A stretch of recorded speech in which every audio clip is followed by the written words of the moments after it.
Hello everyone, welcome to Internet Learning. Hope you all are doing well. So today we are going to discuss another topic of class 10 geography chapter number 7 and the topic is pipeline. So हम लोग basically discuss कर रहे थे land transports को, जिसमें हमने roadways discuss कर चुका है, हमने railways discuss कर चुका है और इसके साथ साथ इस वीडियो में हम बात करेंगे पाइपलाइंस की। पाइपलाइंस जो है ये भी एक तरीके का लैंड ट्रांसपोर्ट है, क्योंकि जमीन के ऊपर ही या जमीन के अंदर ही पाइपलाइंस जो है वो बिछाई जाती है और इनके थ्रू सामान ट्रांसपोर्ट किया जाता है। Pipeline transport network is a new arrival on the transportation map of India. अब पाइपलाइन ट्रांसपोर्ट जो है ये काफी नया ट्रांसपोर्ट है, इससे पहले ये बहुत ज्यादा यूज नहीं किया जाता था। तो एक तरीके से हम कह सकते हैं कि ये जो पाइपलाइन ट्रांसपोर्ट नेटवर्क है ये न्यू है, ये न्यू मोड ऑफ ट्रांसपोर्ट की तरह निकल के आ रहा है। In the past, these were used to transport water to cities and industries. अब पुराने टाइम पे क्या होता था कि पाइपलाइंस ना मेनली पानी को सप्लाई करने के लिए यूज किए जाते थे, कि मतलब जो शहर है वहां पे पानी घर घर पहुंचाने के लिए यूज किया जाता था पाइपलाइंस का। Now these are used for transporting crude oil, petroleum products and natural gas from oil and natural gas fields to refineries, fertilizer factories and big thermal power plants. But आज की date में जो pipeline है वो सिर्फ और सिर्फ पानी तक ही सीमित नहीं है, बल्कि पाइपलाइंस का इस्तेमाल किया जा रहा है crude oil, petroleum product, natural gas, oil, इन सारी चीजों को इनके जो फील्ड हैं, नेचुरल गैस फील्ड और जो एक तरीके से जहां से ये चीजें निकलती हैं, तो उस पॉइंट से लेके उन फील्ड से अलग अलग रिफाइनरीज तक पहुंचाना, फर्टिलाइजर फैक्ट्री में काफी सारे पेट्रोलियम प्रोडक्ट यूज होते हैं, तो fertilizer factory, thermal power plant, इन सभी चीजों तक पहुंचाया जा रहा है। तो मतलब क्या हो रहा है कि जो फील्ड है यहाँ पे ऑयल फील्ड, उनसे पाइपलाइंस के through petroleum product, oil, natural gas, ये सारी चीजें पहुंचाई जा रही हैं। किसको पहुंचाई जा रही हैं? रिफाइनरीज को, फर्टिलाइजर फैक्ट्रीज को, थर्मल पावर प्लांट्स को। तो इन सारी जगहों को पाइपलाइंस के थ्रू सामान मिल रहा है, पेट्रोलियम प्रोडक्ट, क्रूड ऑयल, ये सारी चीजें मिल रही हैं। Solids can also be transported through a pipeline when converted into slurry. अब जो पाइपलाइन है उनमें सॉलिड्स को भी ट्रांसफर किया जा सकता है, मतलब कि जो सॉलिड चीजें हैं, जैसे मान लो आयरन है, आयरन ओर है, उसको भी ट्रांसपोर्ट किया जा सकता है। जैसे अभी हमने ऊपर देखा ना कि ऑयल, ये इजीली सॉलिड अगर हम एज इट इज पाइप में डाल दें तो वो मूव नहीं कर पाएगा। सॉलिड को मूव कराने के लिए, उसको ट्रांसपोर्ट करने के लिए क्या किया जाता है? सॉलिड की स्लरी बनाई जाती है, उसको एक तरीके से उसमें पानी मिलाया जाता है और उसका पेस्ट बना लिया जाता है, और फिर उस पेस्ट को, स्लरी को, जैसे आयरन ओर है, आयरन ओर को पीस के, उसको कूट के क्या किया जाएगा? उसमें पानी मिला दिया जाएगा और फिर उससे मतलब एक तरीके से थिक पेस्ट बन जाएगा, स्लरी बन जाएगी, और फिर वो जो स्लरी है वो पाइप के थ्रू मूव हो सकती है। तो इस तरीके से जो सॉलिड मटेरियल है उसकी स्लरी बना के पाइपलाइंस के थ्रू से ट्रांसपोर्ट किया जाता है।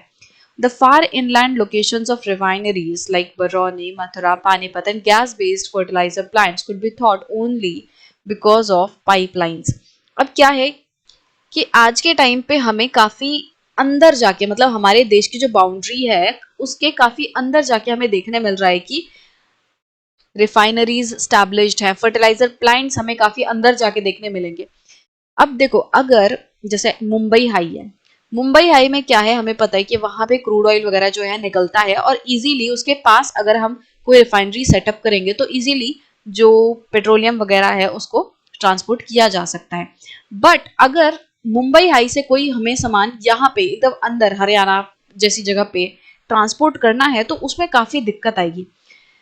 तो पहले ये चीज पॉसिबल नहीं थी, बट अब क्योंकि पाइपलाइंस आ गई हैं तो पाइपलाइंस की मदद से मुंबई हाई जो कितनी दूर है, इतना मतलब एकदम कोस्टल वाले इलाके पे है, इससे हरियाणा, यूपी, इन जगहों तक भी आसानी से जो सामान है, नेचुरल गैस, पेट्रोलियम प्रोडक्ट्स, ये सारी चीजें पहुंचाई जा सकती हैं।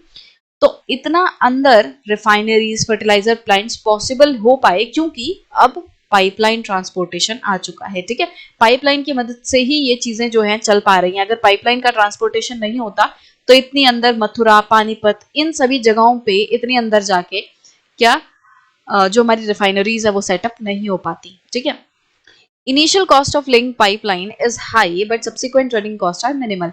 तो शुरू शुरू में जब पाइपलाइंस बिछाई जाती हैं तो कॉस्ट थोड़ी हाई होती है, मतलब बहुत ज्यादा पैसा लगता है। बट उसके बाद जब एक बार पाइपलाइंस बिछ जाती हैं, सेट हो जाता है, तो उसके बाद उसको मेंटेन करने का, पाइपलाइंस को चलाने का खर्चा बहुत ज्यादा नहीं है।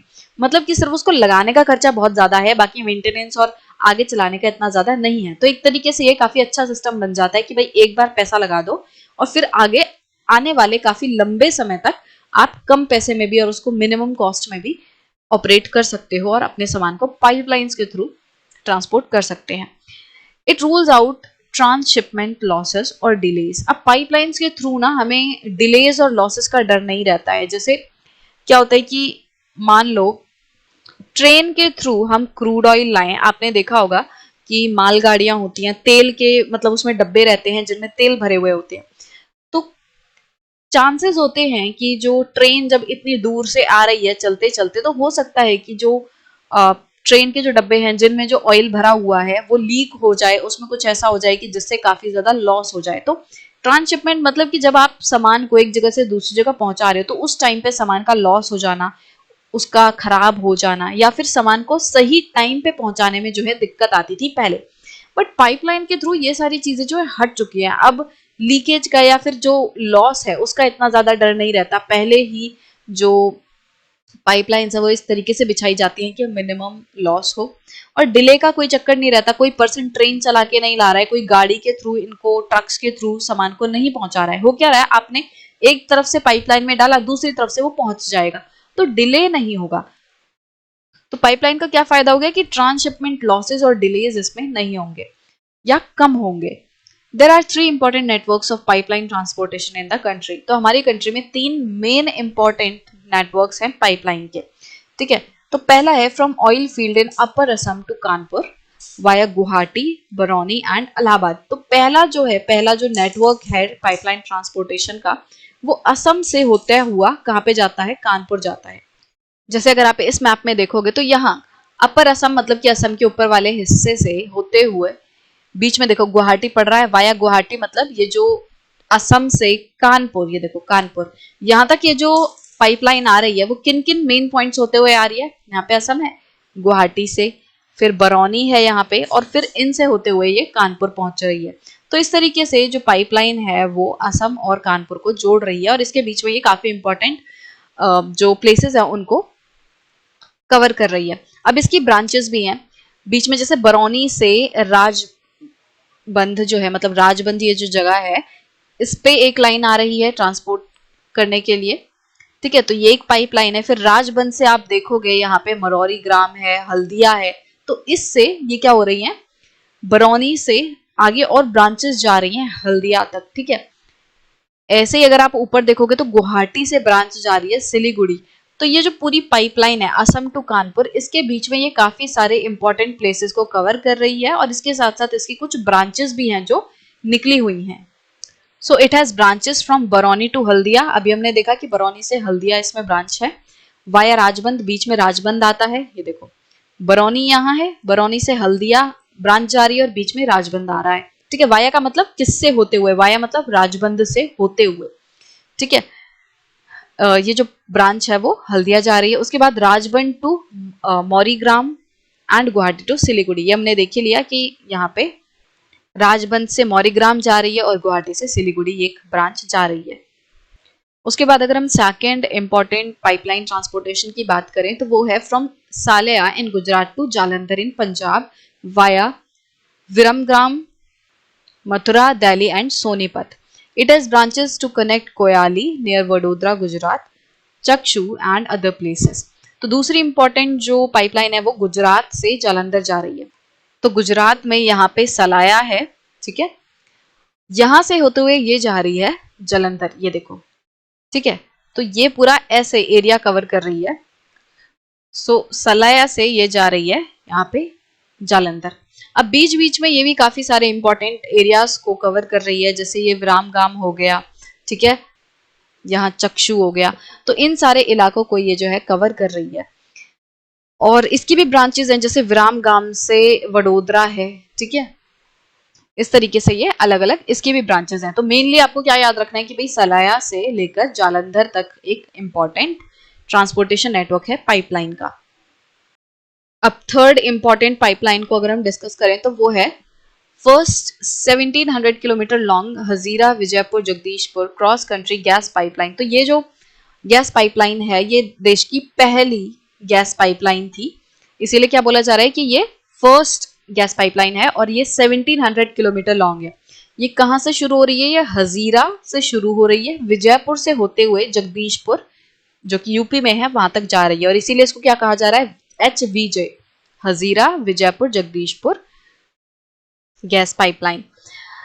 ठीक है, तो ये क्या करती है? ये लिंक करती है Mumbai high and Bassein gas field को with various fertilizer power and industrial complexes in western and northern India. अगर आप देखोगे तो यहाँ पे है हजारी विजयपुर एंड आगे यहाँ पे है जगदीशपुर। ठीक है, तो ये पाइपलाइन जो है ये हमारे देश की पहली गैस पाइपलाइन थी। इसको और थोड़ा क्लियरली अगर आप देखोगे तो यहाँ गुजरात में हजीरा, देन ये विजयपुर जा रहा है और फिर ये जो पाइपलाइन है इस तरीके से जगदीशपुर जा रही है। तो ये 1700 किलोमीटर की पाइपलाइन है, गैस पाइपलाइन है। और आप देखोगे तो नीचे ये जो महाराष्ट्र मुंबई है उसको कनेक्ट कर रही है। ठीक है, तो मुंबई हाई को कनेक्ट कर रही है ये पाइपलाइन देश के बाकी इलाकों से। तो मतलब बेसिकली ये मुंबई हाई है, मुंबई हाई बसीन ये वाले जो गैस फील्ड हैं वो हजीरा विजयपुर जगदीशपुर पाइपलाइन के थ्रू, HVJ पाइपलाइन के थ्रू देश के अलग अलग जो फर्टिलाइजर फैक्ट्रीज हैं,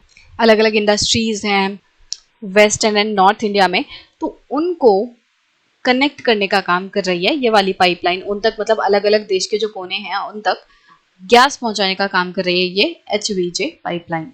सो शुरू में जब ये HVJ पाइपलाइन आई थी तो ये 1700 किलोमीटर लंबी थी, बट अब इंडिया की जो गैस पाइपलाइन स्ट्रक्चर है, इंफ्रास्ट्रक्चर है, अब वो और ज़्यादा बढ़ चुका है और अब ये 1700 किलोमीटर से बढ़कर 18,500 किलोमीटर तक फैल चुका है। मतलब कि अब हमारे देश में और ज़्यादा गैस पाइपलाइंस जो हैं बिछ चुकी हैं, जो कि देश के जो गैस फील्ड्स हैं उनको देश के दूसरे कोनों से जोड़ रही हैं। सो आई होप कि आपको जो पाइपलाइन वाला टॉपिक है ये क्लियर है कि ये एक तरीके से एक नया ट्रांसपोर्टेशन का सिस्टम है। इसमें क्या किया जा रहा है? पाइप्स का इस्तेमाल किया जा रहा है अलग अलग चीज़ों को ट्रांसपोर्ट करने के लिए। मेनली जो पेट्रोलियम प्रोडक्ट्स हैं, ऑयल, नेचुरल गैस, इन चीज़ों को ट्रांसपोर्ट करने के लिए पाइपलाइंस का इस्तेमाल किया जा रहा है। इन चीज़ों के साथ साथ जो सॉलिड चीज़ें हैं जैसे कि आयरन ओर हो गया, इन चीज़ों को भी पाइपलाइंस के थ्रू ट्रांसपोर्ट किया जा सकता है उनकी स्लरी बनाकर। ठीक है, फिर हमने बात की मेन 3 इंपॉर्टेंट जो नेटवर्क्स हैं पाइपलाइन ट्रांसपोर्टेशन नेटवर्क, उनकी हमने बात की कि वो कहाँ से कहाँ जा रहे हैं।